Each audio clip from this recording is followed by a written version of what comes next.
Hello and welcome to the big picture. In a significant change in policy connected to oil and gas production, the NDA government has decided to auction 69 fields based on a revenue sharing mechanism instead of the existing production sharing contract. If one remembers, the production sharing contract with the Reliance Industries had come in under much controversy, leading to the issue being sent for arbitration. The new policy to shift to revenue sharing model will be applicable to marginal fields. It is also to be pointed out that out of the 69 fields to be auctioned, 63 fields had been relinquished by the ONGC and 6 by Oil India as they found it not viable to explore because of the small size of the fields apparently. Meanwhile, as part of this policy, the government has also decided to allow the operators who win the bids to sell at a price they fix without the interference of the government. As it may be recalled, in the major fields, government has been fixing the prices now.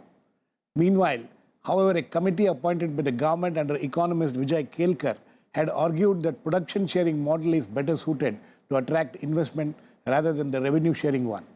Now that the government has decided to go ahead with the revenue sharing model, we will look at how this model will work and what are the benefits as well as hindrances in this. To discuss this, I have with me T.N.R. Rao, former Secretary, Ministry of Petroleum and Natural Gas, Government of India; Narender, Taneja, an energy expert; Himangshu Vats, Senior Assistant Editor at the Economic Times. Welcome to all of you. Mr. Rao, you think it's a good decision? In what sense? Because, the small fields were auctioned before. In fact, the first set of fields which are auctioned in the 90s have completed the cycle of 25-year contract, and they're now seeking renewal. So the only change, what I see, is the unified licensing, which they have allowed. That means if you find gas or shale anything, you don't have to have a separate license for it. You can exploit that. That's the one thing. Other change is revenue sharing, which we can discuss later. So, but for these things, it is a continuation of the, a slight modification of slight modification in the sense that, from production sharing, they're shifting to the revenue sharing. Yeah, revenue sharing, yes.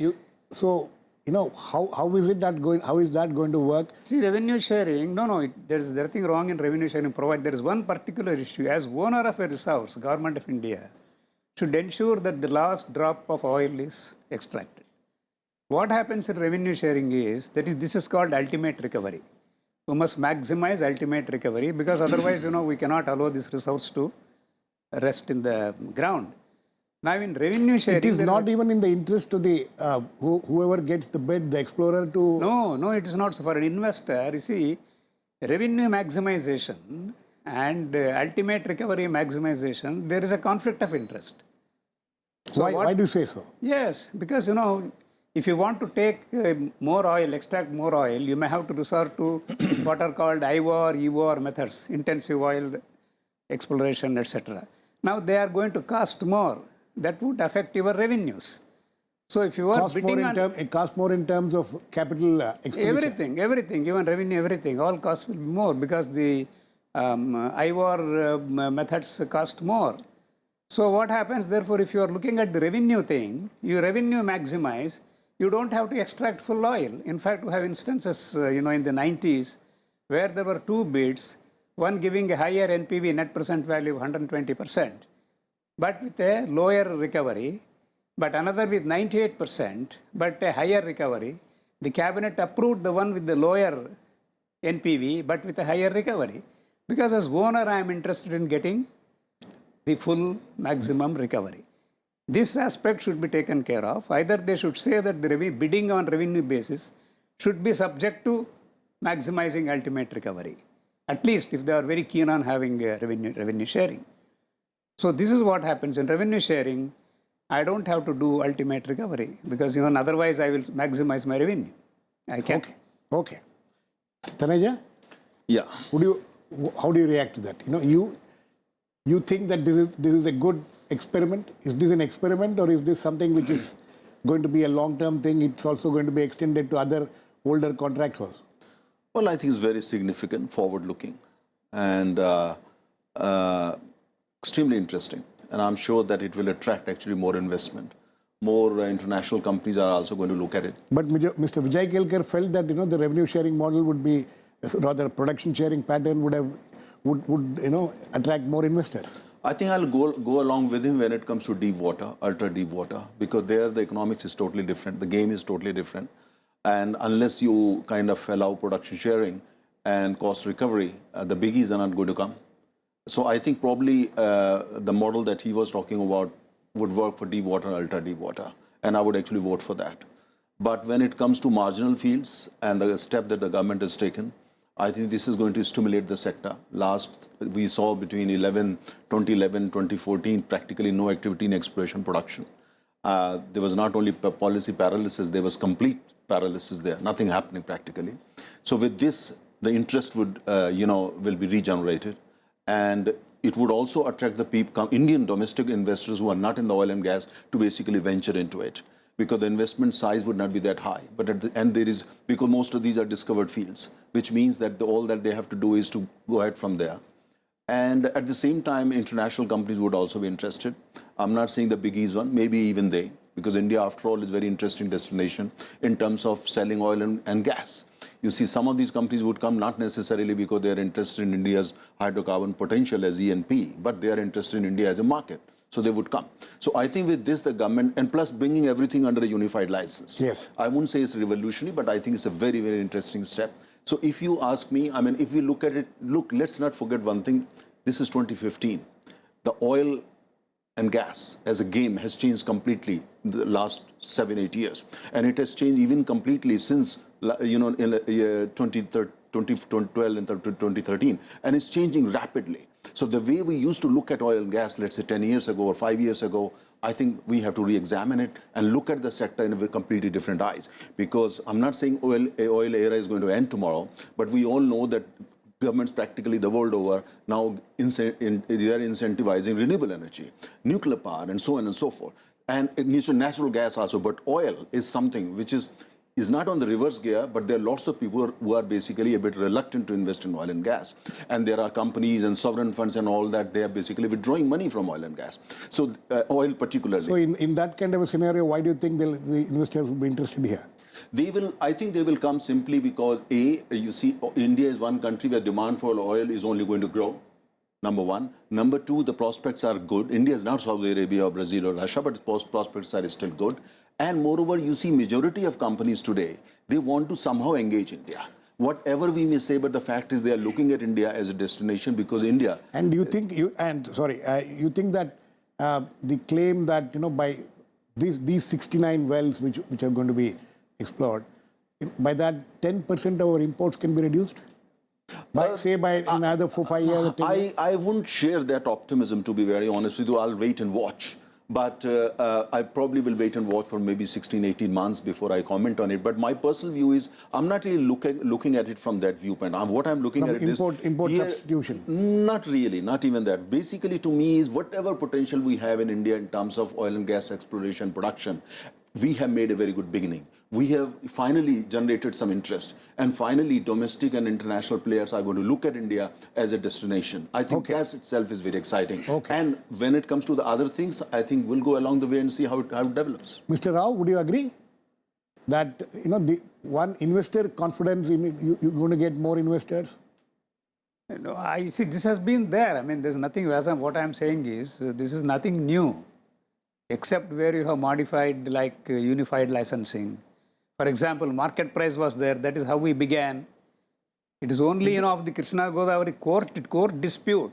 The administered price was brought. Otherwise, initially, the project, fields were offered on the basis of their selling on what they want in the market, and they have been doing so.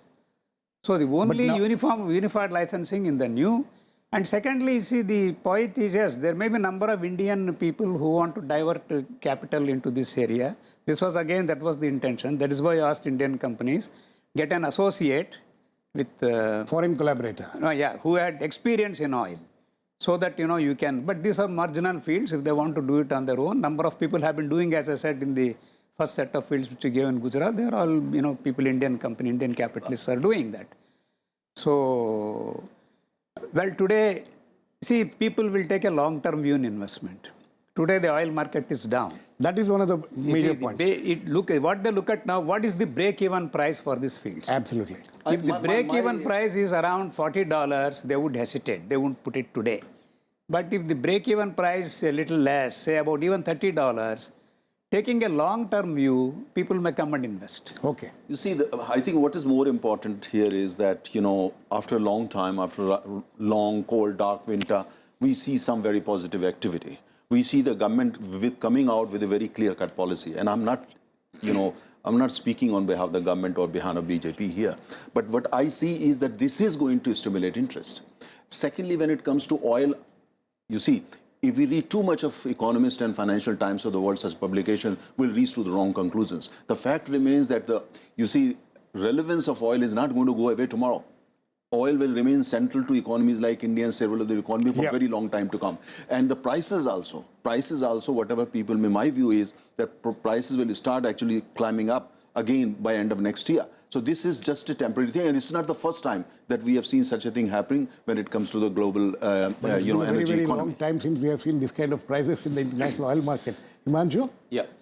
See, my take on that, to start with a fairly obvious point, that it's a good thing that these assets, field 69 of them, which was just sitting idle, will be exploited. And I'm not very comfortable. No, I have a question, which I want others also. ONGC and Oil India had these fields, these 69 fields. They returned it. Why? And why do you think these new bidders or new people who are going to come in will be more successful than the ONGC?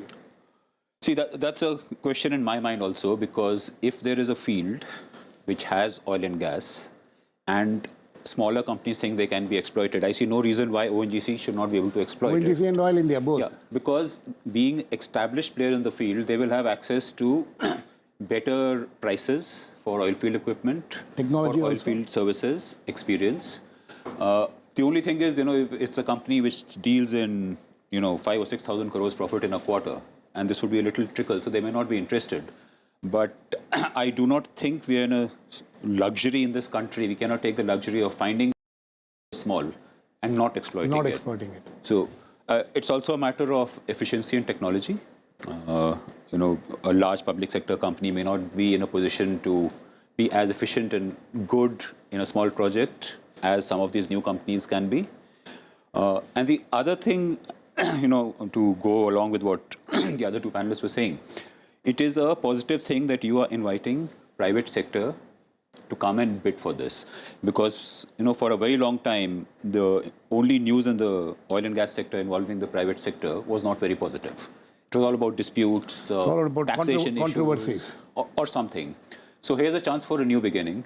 If we have even small foreign companies or other private companies, if they come and invest, find oil and gas, and they have a good experience, it can be a new beginning for attracting investment into the oil and gas sector once other aspects of the policy regime are set right, controversies are put to rest, and you have private companies saying that, look, this is a place you can do business.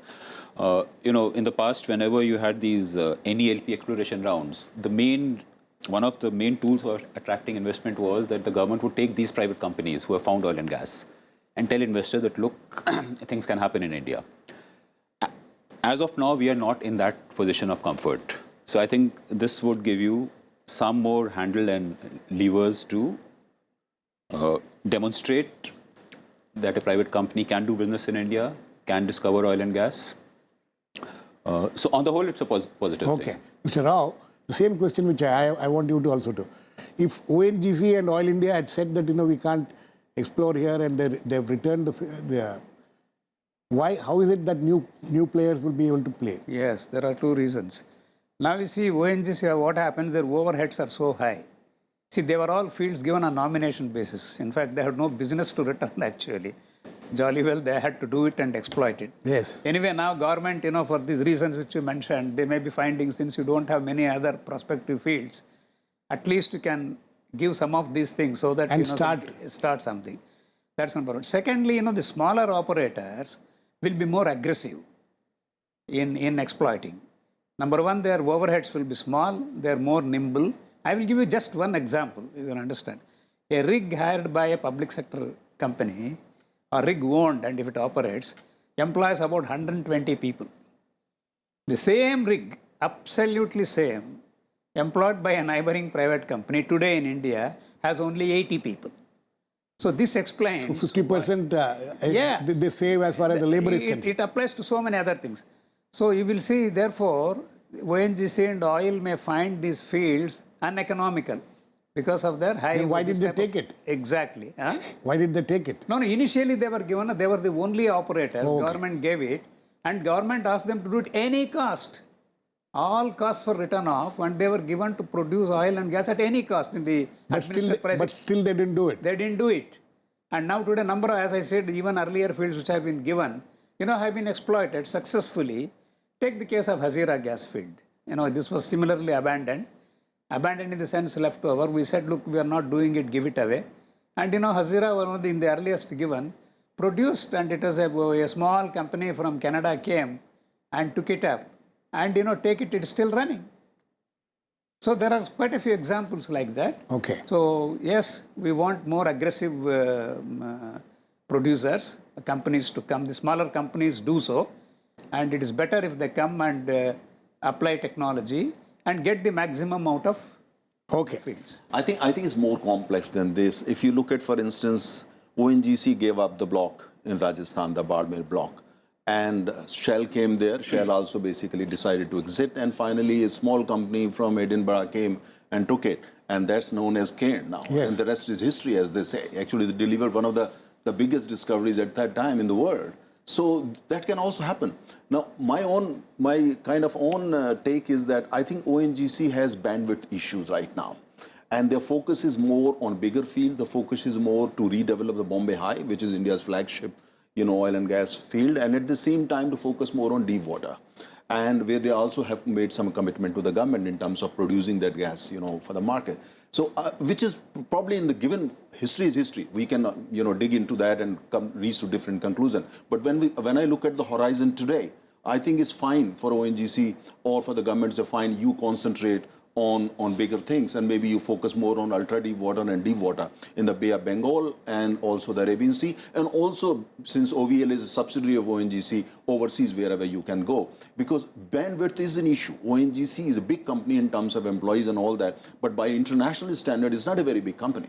And at the same time, when it comes to talent, ONGCs and other oil companies also, they are 20 years ago, 30 years ago, they attracted the best talent from IITs joining them. Today, not a single person from IIT comes and joins these companies. So they have serious bandwidth issues, and therefore, I think they should basically be asked to invest more in technology. Anyway, that's it. And actually go for. So ONGC is a separate discussion altogether, what they should be doing. But Himangshu, as you think that if this revenue sharing model works, it can be like some people are suggesting that it should be extended to the older contracts also. Is that something which is in the mind of the government also? The information I have, it is. In fact, one person did tell me that this will be a good way to test out this model. Now, I frankly think that is a good idea to test out something, because there's been a lot of discussion that whether the government should get into micromanagement of a field. Now, once you have what is called the production sharing model, which the government is now calling a profit sharing model, which I think is more appropriate. Moment you have a model, the profits come much later to the government till the private entrepreneur see, as soon as recovers all his costs. Yeah, as soon as you have this profit sharing, the first thing the entrepreneur, the operator recovers is his cost. Yes, and then that was the controversy as far as the KG. Yeah, so moment you have a system like that, you will have people making allegation that, look, the costs are inflated. And if costs are, higher than they can be, then obviously the share of the government is affected. And using this argument, they get this TAG in to, bulletproof themselves, to ring fence themselves from criticism. If you have a production sharing, revenue sharing contract, then the government is not concerned about what you're spending. It will say, once your field starts producing, you have bid an amount that you will give 5%, 10%, 20%, whatever it is. That money will keep coming. And it's up to the operator how much he spends. Now, that can go to the other extreme, the point Mr. Rao was making, that there will come a point where you'll need to spend much more to extend the life of the field, right, or to maintain production. And that may not be a very good idea in a commercial sense for the operator. So that is the other extreme. But nothing wrong in trying it out, especially in a small field, which is already a discovered field. Mr. Taneja? Yeah, I think, I personally think it's a very good idea to go ahead. But at the same time... Has this been tried in any other sector here? You mean in India? India? Well, not really, not to my knowledge, because this is more complex. Oil sector in other countries, it has been tried. Overseas, yes. Oh, yes. Oh, in many countries, in fact. No, there are some comparisons between the spectrum and this. Not very fair, because not a fair comparison. this is not the fair comparison, if you ask me. Because you don't go it's a different exploring for ballgame. spectrum. It's a different ballgame. Spectrum is something is given. It's while here you may actually invest millions and millions and not find actually anything. So not a single molecule. And there's a huge element of chance in this sector. Exactly. But I think it's very good, and I think they should test it out. Not only the government, but producers also, players also, investors also, and the consumers also at the end of the day, and see how it goes. If it works well, it would be really a good idea to basically extend it to the mainstream, and at the same time talk with companies showing interest. My only worry is that when it comes to, I know for sure, when it comes to deep water and ultra difficult area, very difficult area, they are probably, we will have to, talk with the companies. If they are interested to come in with this model, I think it's very good. And if they're not, then I think we need to customize it. The bonus in this, as Mr. Rao was earlier pointing out, was that this unified license system that they can, they don't have to go for licenses. Onshore blocks. Yes. Onshore blocks. For instance, in deep water. For onshore, not for deep water. And many of these blocks are actually offshore blocks. So, Mr. Rao? Yes. The same question which I'm asking you. No, you see, there is what is called in this oil exploration, the reservoir. Reservoir is very important. Reservoir management is very important.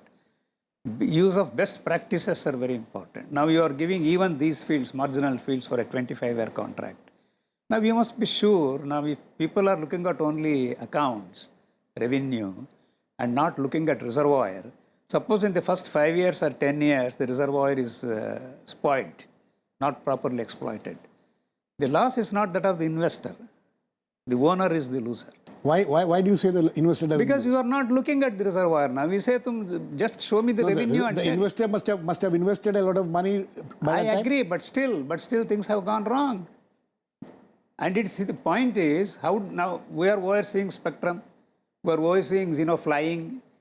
Why are we doing that? There are safety issues, there are issues. How do you know that he is doing the best practices? So are you trying to say that the regulation has to be proper in this? Exactly. Reservoir management is very important. We do not know how much is he hiding or how much is he producing, how much is not producing. If only accountants are looking at the numbers. So we have to take a view on that. Whether are we going to risk this, and reservoir management, we also leave it to him. I don't look at my own reservoirs. That is number one. Number two, this I said it is very elementary. That maximizing revenue and maximizing recovery, there is a conflict. So I must, therefore I am suggesting, yes, you say revenue sharing subject to maximum ultimate recovery. Maximum ultimate recovery. So we are... These suggestions which are being made that maybe this should be extended to the mainstream blocks also is something which we cannot talk about at this point. Exactly, because they suffer from the same iniquities. Right. Which I am mentioning in which happened in the KG. Exactly. You see, what is important is that, and I think that's the spirit of the new initiative, that basically to reduce the government's role to the minimum. And but what about regulations as far as... I personally think that, if I am investing my money, I'll take care of the reservoir. You see, after all, if your reservoir is in good shape and kept in good health, it's going to benefit me. So I think as a businessman, any businessman, investor... No, but he said there will be a conflict of interest. Well, depends how I personally think that the whole spirit, the whole idea is basically to keep the government out of it to the extent possible, and so that they can focus on that. Then the government intervention is as minimum as possible. And I think we must basically test this out, how it works. Okay, give it some time.